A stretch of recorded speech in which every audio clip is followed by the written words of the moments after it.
Bonjour à tous. La colère des agriculteurs ne faiblit pas. En Côte d'Or, les actions syndicales se poursuivent dans la région. Plusieurs blocages ont été mis en place au péage de Nuits-Saint-Georges, toujours actif hier soir. À Saulieu également, où le barrage filtrant a finalement été levé dans l'après-midi.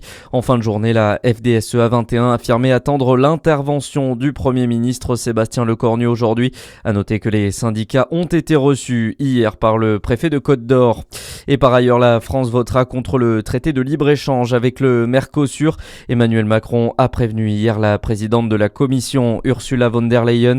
Les 27 pays européens doivent se prononcer aujourd'hui sur la signature de ce traité qui suscite une très vive opposition du monde agricole.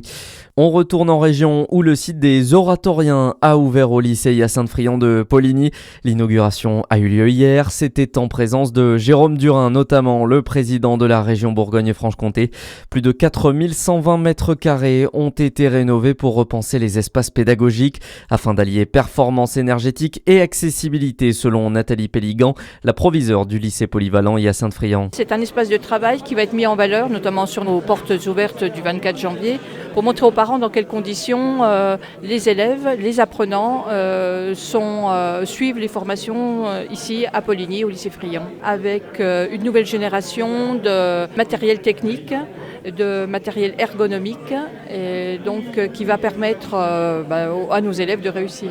Et puis c'est un établissement qui mérite qu'on l'accompagne, avec tout le dynamisme qui m'accompagne et qui accompagne les équipes. Donc très heureuse d'être présente et très heureuse d'accompagner dans un site exceptionnel toutes les équipes pédagogiques et les élèves et les familles. Et le montant total des travaux qui s'élève à 14 millions d'euros financés par la région. Près de 10 000 entrées en un mois, véritable carton plein pour la patinoire de Dole. Celle qui a remplacé la Grande Roue depuis 4 ans séduit de plus en plus de Jurassiens. Succès qui a notamment été permis par des conditions météo avantageuses pour la période.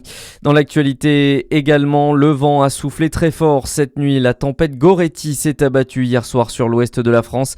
Des rafales allant de 140 à 175 km/h ont été enregistrées en Bretagne et en Normandie, avec un pic à 213 km/h enregistré dans la Manche où la vigilance rouge a été levée.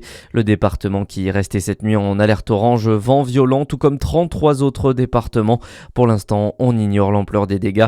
Près de 50 000 foyers étaient cette nuit privés de courant. Il est arrivé en France en fin d'après-midi hier. Le chercheur Laurent Vinatier a été libéré en Russie.